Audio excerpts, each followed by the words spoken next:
नमस्कार साथियों, मैं ओम प्रकाश एक बार फिर से आपका स्वागत करता हूं हमारे चैनल नो एंड ग्रो पर, जहां हम आपसे रोज एक नए विषय के साथ मिलते हैं। उसी श्रृंखला में आज का जो हमारा विषय है, वो एक बहुत ही सुंदर विषय है। सुंदर का मतलब है कि कोई भी जो चीज़ है हमें बाहर से जितनी ज़्यादा सुंदर दिखती है, उसके अंदर की जो सकारात्मकता की ऊर्जा है, वो हमें उतनी ही ज़्यादा प्रभावित भी लगती है। यानी बाहर से अगर कोई चीज़ स्वच्छ या सुंदर दिखाई दे रही है, तो उससे हम मान सकते हैं या अनुमान लगा सकते हैं कि इसके अंदर भी जो है ऊर्जा का जो प्रवाह है वो बहुत ज़्यादा हो सकता है। जैसा कि आप देख पा रहे हैं, मेरे साथ है हमारी टीम के मेंबर दयाशंकर और जीवन राम। आज का हमारा जो विषय है, वो है विकास के साथ चले आ रहे प्रदूषण से संबंधित। एक तरफ जहां हम उद्योग धंधों में अग्रसर होकर विकास की कड़ी को जो लगातार जोड़े जा रहे हैं, उसी के साथ जो है विकसित होकर आ रहा है या उसी के साथ नुकसान स्वरूप चल के आ रहा है प्रदूषण। तो उसी पर आज की हमारी चर्चा रहेगी। तो इसी चर्चा में हम सबसे पहले शुरुआत करते हैं कि हमारी भारत सरकार ने 2 अक्टूबर 2014 को एक अभियान शुरू किया था स्वच्छ भारत मिशन के नाम से। महात्मा गांधी जी की जयंती पर ये इसलिए शुरू किया गया था क्योंकि महात्मा गांधी जी का जो है एक सपना था, एक अरमान था कि भारत जो है वो पूर्ण रूप से स्वच्छ या प्रत्येक जगह से जो है निर्मल देखा जाए। उसी सपने को अग्रसर करते हुए हमारी भारत सरकार ने शुरू किया था ये मिशन 2 अक्टूबर को 2014 में। उसकी जो महानता है वो कहाँ तक हम देख पा रहे हैं, उसका जो असर है, उसके द्वारा जो सुधार है वो कहाँ तक हो पाया है, उसी पर हम अलग-अलग प्रदूषण के जो प्रकार हैं उन पर चर्चा करके हम जानेंगे कि वो जो है कहाँ तक सफल या सक्षम हो पाया है। जिनमें जो हमारे प्रदूषण के प्रकार हैं, उनमें रहेंगे ध्वनि प्रदूषण, मिट्टी का प्रदूषण या जल का प्रदूषण और वायु का प्रदूषण जो अहम प्रदूषण है, जो हमारी नसों में जो है निरंतर फैला जा रहा है, उस पर भी हम आज एक चर्चा करेंगे। और वो भी हमारे एक स्थानिक स्तर की चर्चा होगी, जिसमें हम जानेंगे कि देहाती स्तर पर भी जो है प्रदूषण का किस प्रकार से असर देखा जा रहा है। तो चलिए आज की जो ये चर्चा है, हम हमारे मित्रों के साथ जुड़कर शुरू करते हैं, जिसमें मेरा पहला प्रश्न है मिट्टी के प्रदूषण से। इससे संबंधित जो मेरा पहला प्रश्न है वो ये है कि क्या आजकल जो खेतों में रासायनिक खाद और दवाओं का जो इस्तेमाल हो रहा है, इससे हमारे खेतों की मिट्टी पर क्या प्रभाव पड़ रहा है? तो क्या हमें इससे छुटकारा पाकर वापस जो है गोबर की खाद या जैविक खाद की तरफ वापस लौटना चाहिए? और अगर लौटना चाहिए तो क्यों लौटना चाहिए? मैं अपने मित्रों से जानना चाहूँगा कि इस पर जो है इन दोनों के क्या विचार हैं? जी, धन्यवाद ओम प्रकाश। जैसा कि आपने बताया कि जो खेतों में अधिक उत्पादन के लिए जो रासायनिक खाद वगैरह जो डाल रहे हैं, उससे मतलब नुकसान हो रहा है। मिट्टी मिट्टी का दोहन हो रहा है। हाँ, इसमें फसलों के अधिक उत्पादन के लिए ये चीज़ें करते हैं किसान लोग, बिल्कुल, बिल्कुल। जिसमें और कहीं कहीं न कहीं ये चीज़ें ज़रूरत तो हो गई है इस चीज़ की, क्योंकि अधिक उत्पादन के लिए जैसे देश या ग्रोथ करने के लिए ये चीज़ें ज़रूरी हो गई है। बिल्कुल। और इसमें ज़्यादा नुकसान तो वहाँ पर हो रहा है जैसे पेस्टिसाइड जो भी पेस्टिसाइड बना रहे हैं हुँ, कंपनियाँ, हुँ। उनमें धांधलाबाज़ी हो रही है ज़्यादातर। उनमें मतलब नकली चीज़ें बहुत आ रही है और एक किसान लोगों को ये पूरी जानकारी भी नहीं है कि खेती में मतलब अलग-अलग एरिया वाइज़ जो ज़मीन होती है ना, उसमें अलग-अलग जो मिनरल्स होते हैं, उनकी ज़रूरत होती है। जो भी मिनरल्स कम रहता है, वो डाला जाता है। तो यहाँ पर क्या करते हैं कि जैसे नाइट्रोजन, फास्फोरस जैसे 3 तत्व मुख्य होते हैं, हुँ, उनमें से जैसे नाइट्रोजन है, अब यहाँ पे कृषि मंडी है, जैसे कृषि मंडी में अपन पानी और ज़मीन का वहाँ पे सैंपल ले जाके चेक करा सकते हैं कि किस मात्रा की यहाँ पे कमी है जी, बिल्कुल, बिल्कुल। और ये काम हो नहीं रहा है। जैसे मतलब चल रहा है, इधर-उधर से जानकारी आई कि इतना किलो बीघे की यूरिया देनी है, हुँ, तो उस हिसाब से दे देते हैं। लेकिन हालाँकि उसको ज़रूरत ही नहीं है मिट्टी को। मतलब यूरिया इतनी, नाइट्रोजन इतनी ज़रूरत ही नहीं है, नाइट्रोजन की मात्रा होनी चाहिए उतनी ही देनी चाहिए। उसके आधार पर वो क्या है कि ज़्यादा मात्रा में गिरती है, तो उससे मृदा क्षरण होता है और बिल्कुल। ऑर्गेनिक खेती को बढ़ावा देना चाहिए सरकार को।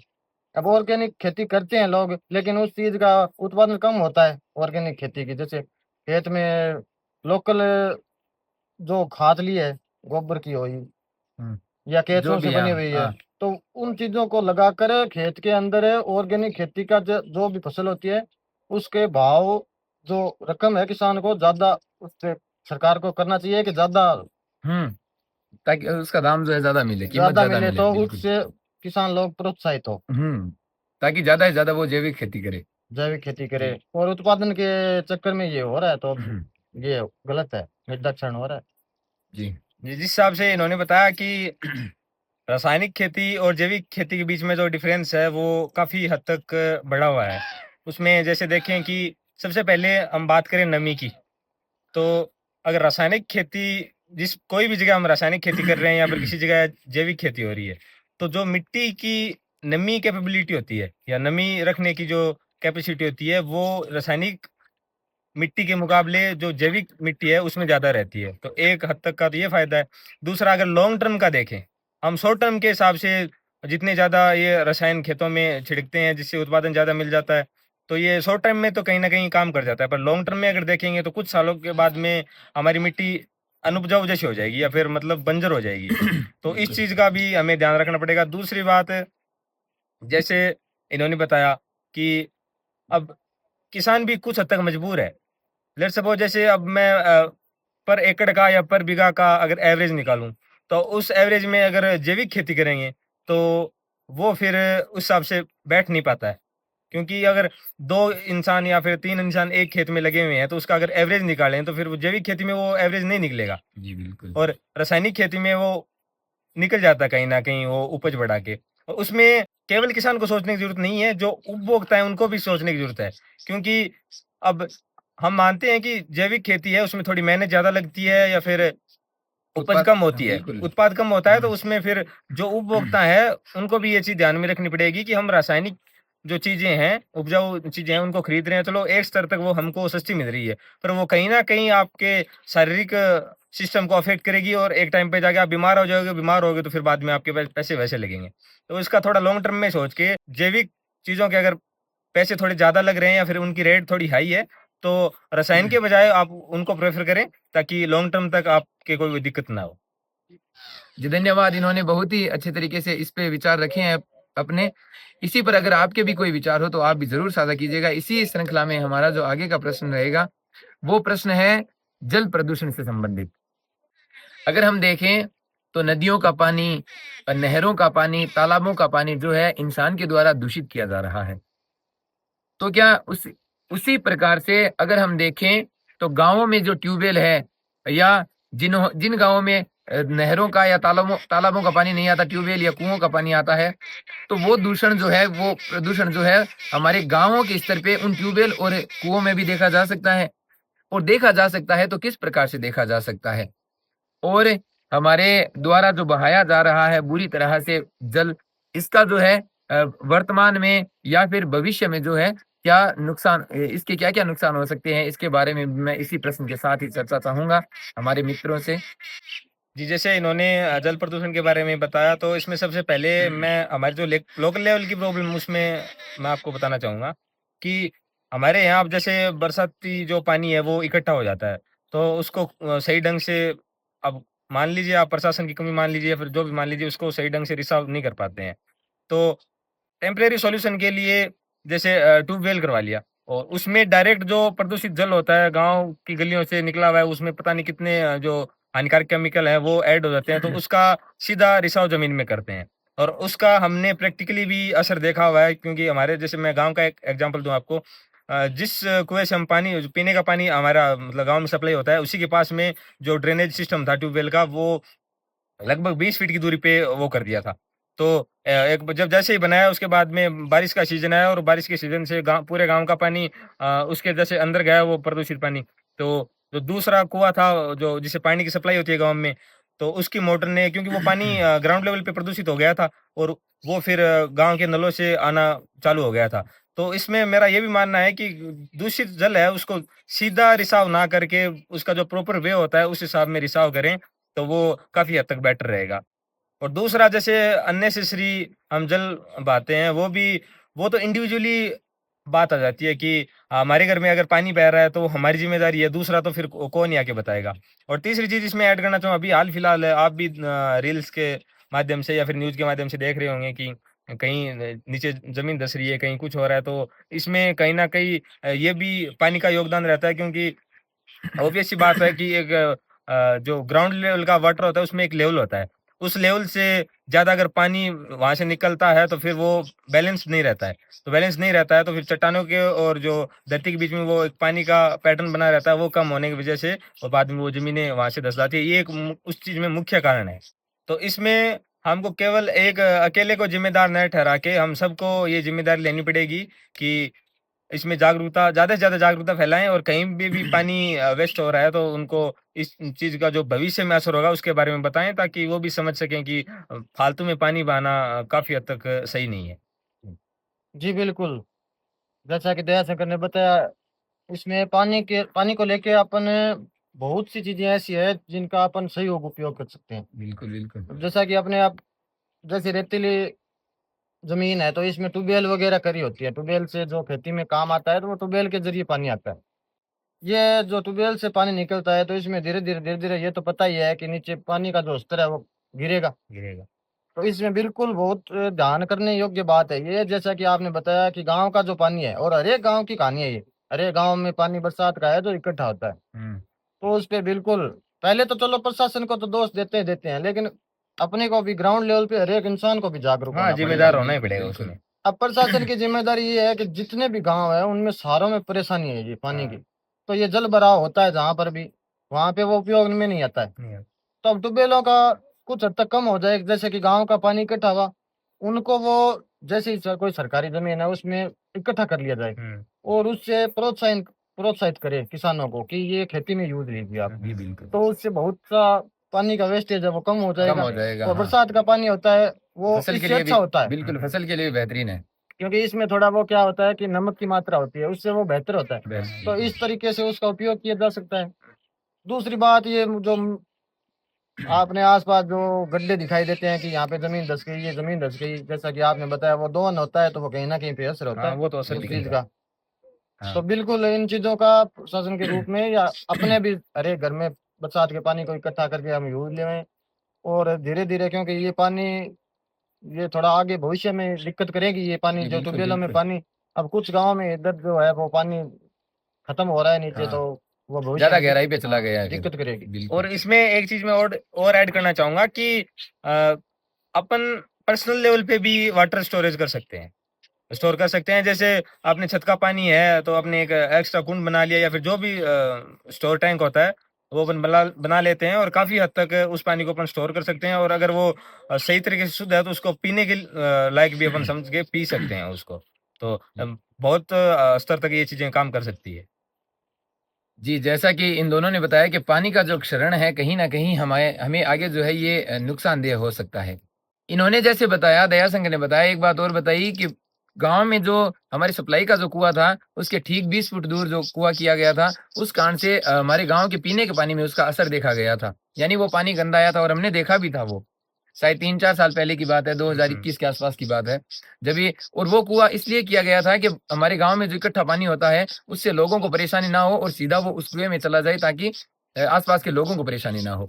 सिर्फ़ इस परेशानी को मिटाने के लिए एक नई परेशानी खड़ी कर दी गई थी। उसके बाद में हमने इसका जो निवारण किया गाँव वालों ने मिलके, वो ये किया कि पीने के लिए जो पानी है, उसका कुआँ हमने उससे 1 किलोमीटर दूर करना पड़ा और गाँव में जो है फिर वापस से पानी की व्यवस्था जो है पाइपों के द्वारा उससे जोड़नी पड़ी। तो जैसा कि इन्होंने बताया कि पानी का जो हमें है रिसाव भी सही करना चाहिए और इसका उपयोग भी जो है वो एक सही तरीके से करना चाहिए ताकि जो है हमें ये भविष्य में कहीं न कहीं है हमें पूरी तरह से क्षतिग्रस्त न कर दे। अगला जो मेरा प्रश्न है वो है ध्वनि प्रदूषण से संबंधित। मैं हर बार ये सुनता हूँ कि जो हमारे शादी-ब्याह है या विश्व स्तर पे या भारतीय स्तर पे जो त्योहार मनाए जाते हैं, उन पर जो एक साथ पटाखे फोड़े जाते हैं, उनसे भी कहीं न कहीं जो है ध्वनि प्रदूषण होता है। तो ये जो ध्वनि प्रदूषण है, ये हमें क्या सच में उतना ही प्रभावित करता है जितना जल प्रदूषण या वायु प्रदूषण करता है? ये मैं अपने मित्रों से जानना चाहूँगा।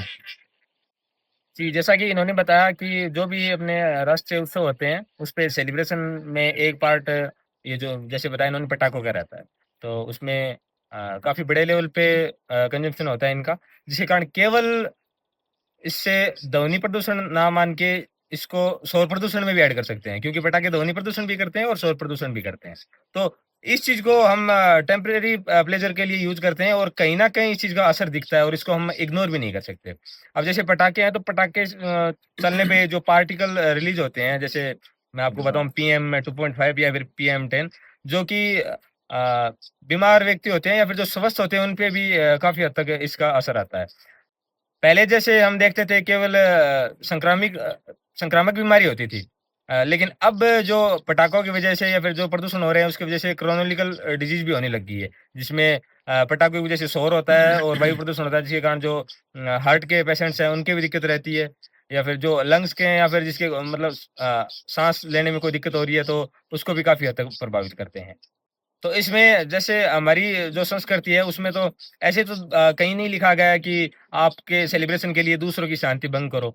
तो हमारे सेलिब्रेशन को हम कुछ इस स्तर पे रख सकते हैं कि दूसरे भी ना परेशान हो और हम भी सही तरीके से अपना सेलिब्रेशन कर सकें। जी जी बिल्कुल, दयाशंकर ने जैसा कहा, और आपने पूछा कि जल प्रदूषण और वायु प्रदूषण के लगभग ये प्रदूषण जो ध्वनि प्रदूषण है वो हाँ, इसका असर बिल्कुल देखा जा सकता प्रदूषण वही है जो इंसान को या जानवरों को जितनी चीजें मिनरल्स या जितनी चीज चाहिए उससे अति हो तो वो प्रदूषण ही है। है। बिल्कुल बिल्कुल उससे अति हुई तो उसको प्रदूषण ही मानते हैं हम।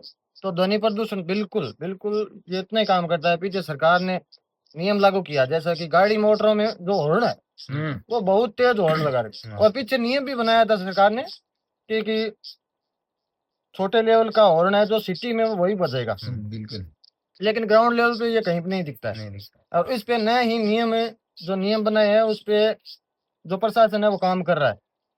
अब हॉस्पिटलों के पास में ही जो हॉर्न है वो बड़े बड़े हॉर्न बजते हाँ, हैं, जी बिल्कुल, तो जबकि इससे वहां तो हाँ, बीमार लोग इकट्ठे हैं। हाँ मैंने देखा है, जैसे छोटी गाड़ियों का वो चालान वगैरह होता है और होता है उनमें चलो छोटे हॉर्न होते हैं, लगभग होते हैं, लेकिन वो फिर से आगे से ऊपर से ऐड कर लेते हैं उसमें हॉर्न वगैरह। इसमें एक इंडिविजुअली अवेयरनेस की जरूरत होती है। जैसे नॉर्मल हमारे भारत की बात करें तो एक कॉमन चीज रहती है कि जब भी हम कोई भी व्हीकल होता है उसको ओवरटेक करते हैं तो उसको 1 या 2 बार हॉर्न देते हैं। हालांकि ये चीज इतनी नेसेसरी नहीं है, क्योंकि अगला भी गाड़ी चला चला रहा है तो सीधी सी बात है उसका ध्यान पूरा रोड पे है और उसको पता है कौन सी गाड़ी आगे से आ रही है पीछे से आ रही है। पर लेकिन ये चीजें हमने वो शुरुआत से चालू कर रखी है तो कोई भी इस पे क्वेश्चन तो करता नहीं है कि ये क्यों ऐसे किया जाता है।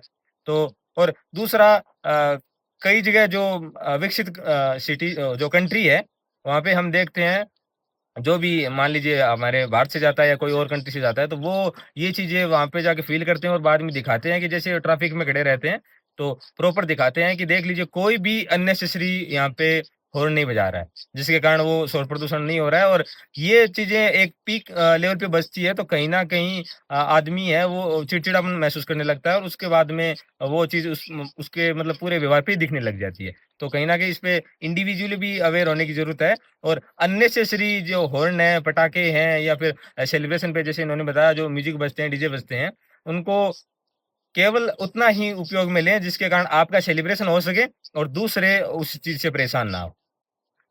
अब पटाखों की बात थी तो उसमें पटाखे जैसे दिवाली को, होली को हो गए या कोई सेलिब्रेशन में पटाखे हो गए, तो उसके ऊपर पहले मुद्दा उठा था। जितने भी लोग समझदार लोग हैं उन्होंने मुद्दा उठाया था कि ये चीजें गलत है, इसमें समाज के या देश के कोई इसमें बेनिफिट नहीं है। बिल्कुल तो इस मुद्दे को राजनीति में लेके धर्म से जोड़ के और इसको बढ़ावा ही दिया है, ना कि कम किया है। कि बिल्कुल पटाखे हम जला रहे हैं, हमारे केवल ये एक धर्म के लिए एलिगेशन लगा रहे हैं। तो ये चीजें ये धर्म में राजनीति में ना लेके ये जो मुद्दे हैं इनको सुलझाना चाहिए। जी बिल्कुल इनको जैसे आपने बताया कि इनको एज ए कंपैरिजन लेने लग जाते हैं। हाँ। जैसे कोई भी त्योहार आता है तो त्योहारों पे जैसे ही मान लीजिए कोई सेलिब्रिटी है या फिर गवर्नमेंट है जो ऐसा बोलते हैं कि हमको ये मतलब पटाखे कम से कम चलाने हैं या फिर प्रदूषण नहीं करना है, तो लोग बाग उसमें कंपैरिजन करने लग जाते हैं कि जैसे नेताओं की रैलियां होती है उसमें जब ये चीजें चलती है तो उनका कोई ध्यान ही नहीं जाता, और जैसे त्योहार आ जाते हैं तो उस पे ये चीज होती है तो उस पे बोलने लग जाते हैं। तो मेरा यही मानना है कि चाहे रैलियों में हो चाहे अपने त्योहारों पे हो, इस चीज का असर तो सबके लिए दिखेगा। बिल्कुल अब कहीं प्रदूषण हो रहा है तो ऐसे तो है नहीं वो पर्टिकुलर एरिया के लिए वो प्रदूषण रहेगा, वो तो ओवरऑल इफेक्ट करेगा। तो इस चीज को केवल पर्सनल सेटिस्फेक्शन के लिए कंपैरिजन ना करके इस चीज को एक कॉमन प्रॉब्लम माना जाए और इसका सही तरीके से सॉल्यूशन भी निकाला जाए, जिसमें प्रशासन भी हेल्प करे और हम इंडिविजुअल भी इस चीज में सहयोग करें ताकि इस चीज का बैलेंस बन सके। जी धन्यवाद। जैसा कि इन दोनों ने बताया बहुत ही सुंदर तरीके से कि जो है ध्वनि प्रदूषण में किस प्रकार से हॉर्न जो है अपनी भागीदारी दिनों दिन निभाता जा रहा है। ध्वनि प्रदूषण का जो इन्होंने प्रभाव बताया वो ये बताया कि लोगों में जो है चिड़चिड़ापन भी आ जाता है इससे कहीं न कहीं। ज़्यादा सुनने से जो है दिमागी तौर से जो है वो परेशान हो जाता है और वो क्या है छोटी-छोटी बात पे चिढ़ने लग जाता है इंसान। जी, बहुत सुंदरी तरीके से इन्होंने इस पर व्याख्यान बताया।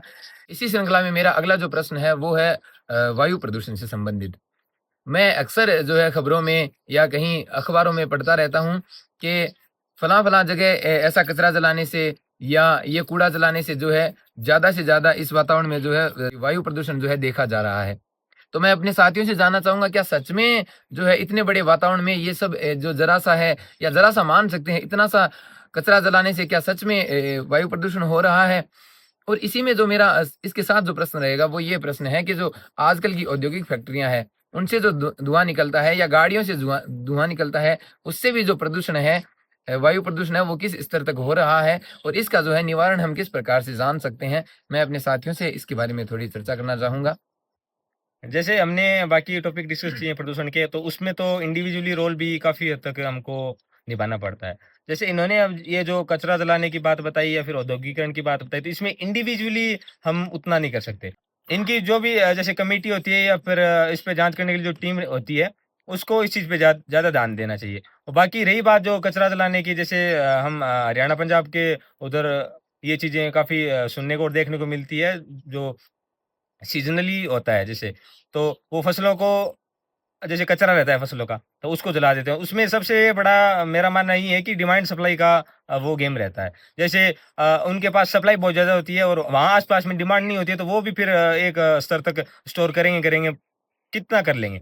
उसके बाद में उस चीज़ को जलाना पड़ता है और जलाने के कारण जो धुआँ होता है, उसका असर हमको जैसे नोएडा में देखने को मिलता है, जिसके कारण स्मॉग हो जाता है और वो जो ज़हरीली गैसें हैं, वो काफ़ी हद तक लोगों को परेशान करती है। बिल्कुल, तो इस बिल्कुल। चीज़ में गवर्नमेंट जैसे पहल करे कि कहीं ज़्यादा अगर डिमांड है, तो वहाँ से उस चीज़ को सप्लाई करे और उस चीज़ को बैलेंस रखे। और रही बात औद्योगिकरण की, फैक्ट्रियों की, तो इसमें भी इंडिविजुअली इतना हम रोल प्ले नहीं कर सकते। इसमें भी जो ऑर्गनाइज़ेशन बनी हुई है, उनको ज़्यादा ध्यान देने की ज़रूरत है।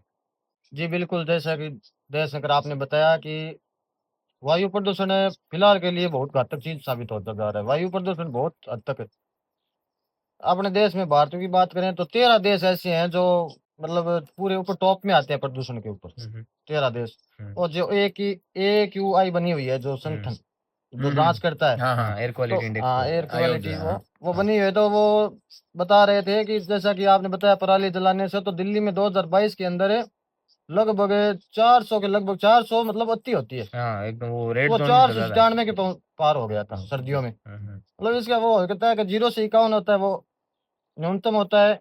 इस तरीके हाँ, से एक 400 क्राइटेरिया तक बना हुआ है अलग-अलग। जी। 400 तक होता है ये। हाँ, हाँ। तो 13 शहर हैं वो इस श्रेणी में आते हैं।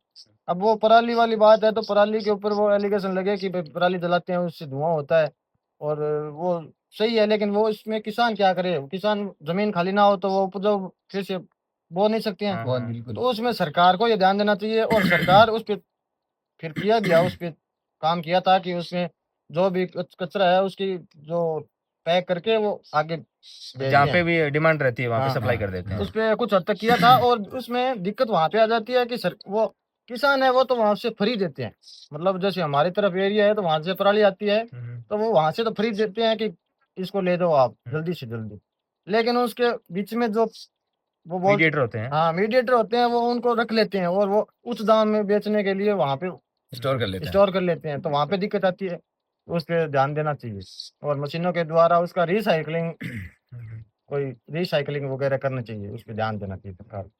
जी, जैसा कि हमारे मित्रों ने बताया कि वायु प्रदूषण जो है, वो भी इससे बहुत ऊँचे लेवल पर हो रहा है और कहीं न कहीं जैसा कि जीवनराम ने बताया कि सूचकांक के स्तर पे भी हमारे भारत का शहर दिल्ली जो है, वो 400 से ऊपर का जो सूचकांक होता है, वो ज़्यादा ही अति घातक माना जाता है। पर उसी श्रेणी में हमारा जो भारत का शहर है, वो आ भी गया, तो इसमें हम मान सकते हैं कि भारत में जो है प्रदूषण, वायु प्रदूषण जो है, वो एक उच्च स्तर बहुत आगे स्तर तक पहुँच गया है और इस पे हमें जो है गौर करना चाहिए या ध्यान करना चाहिए। अपने स्तर पे भी अगर हम करें तो इस पर ध्यान कर सकते हैं। जी, धन्यवाद। जैसा कि मेरे मित्रों ने बताया और इस विषय पर हमने आज चर्चा भी जो है एक लंबी चर्चा कर ली है और इससे जो है हमने ये समाधान पाया है, हमने हमारे स्तर पे ये समाधान पाया है कि इसका जो है निवारण किया जा सकता है। यानी ये जो प्रदूषण है अलग अलग प्रकार के, इन प्रदूषणों पर जो है रोक पाई जा सकती है, जिससे हमारी जो रोग प्रतिरोधक क्षमता है उसका भी क्या है विकास हो सकता है, ताकि आदमी जो है कुछ ना कुछ स्वस्थ हो अपने आप में। इस विषय में हमने जितनी भी चर्चाएं की उसमें अपनी प्रत्येक व्यक्तिगत जागरूकता भी थी, और सरकार या प्रशासन की तरफ से भी जो जागरूकता थी वो भी हमने जानी है, और कहीं ना कहीं ये दोनों मिलकर जब काम करेंगे तभी इसका जो है वो निवारण किया जा सकता है। जी, ये जो सफाई अभियान है, इसमें घर में साफ-सफाई का काम एक मतलब काफ़ी हद तक महिलाएँ करती है। तो इसमें उनको डायरेक्टली टारगेट ना करें या फिर उन पे ये रिस्पॉन्सिबिलिटी ना रखिए। सब जितने भी घर में सदस्य हैं, वो सभी इस चीज़ में भाग लें और जहाँ तक हो सके इस चीज़ का ध्यान रखें और कम से कम कचरा फैलाएँ इसमें। और एक मैं आपसे रिक्वेस्ट करना चाहूँगा कि आपके जो भी विचार रहते हैं हमारे वीडियो देख के आपको कहीं पे भी अगर सही लगता है, कहीं पे भी गलत लगता है, तो आप जो विचार है वो कमेंट बॉक्स में साझा करें। और अगर आपके भी आस-पास जहाँ कहीं से भी आप देख रहे हैं लोकल लेवल पे कुछ ऐसी प्रॉब्लम्स है जो फेस सारे कर रहे हैं पर उस मतलब प्रॉब्लम पे ज़िक्र या फिर कोई डिस्कस नहीं हो रहा है, तो आप वो मैटर भी कमेंट बॉक्स में बता सकते हैं। तो हो सकता है कि हम आगे आने वाले जो हमारे एपिसोड्स हैं उनमें वो टॉपिक कवर कर लेंगे और हमारा बेहतर देने का प्रयास करेंगे। जी, थैंक यू। जी बिल्कुल, इस पे सभी को साथ मिलके ही काम करना होगा, तभी इस चीज़ों का सॉल्यूशन हो सकता है। केवल हम बात करके इसका सॉल्यूशन नहीं निकाल सकते। और जैसा कि ये बहुत लंबी चर्चा है प्रदूषण की, तो आगे भी जो वीडियो आएँगे और आप अपने विचार रखिए। जी, धन्यवाद। जी, जैसा कि हमारे मित्र जीवनराम ने बताया कि इस विषय पर जितनी चाहे उतनी चर्चा कर सकते हैं, पर हम इस विषय को अभी इतने में ही समेट रहे हैं। इसको ज़्यादा से ज़्यादा आप प्रसारित करते रहिएगा, ज़्यादा से ज़्यादा सहयोग देते रहिएगा। अपना जो भी सुझाव है वो हमें कमेंट बॉक्स में ज़रूर बताएँ, या अपनी एक सकारात्मक एक कमेंट ऐसी हमें हमारे लिए प्रदान करें, जिससे हमारा भी हौसला जो है अफ़ज़ाई हो। इसी के साथ जो है मैं आज का एपिसोड यहीं पर समाप्त करता हूँ। हमारे मित्रों की ओर से आप सभी का धन्यवाद। नमस्कार।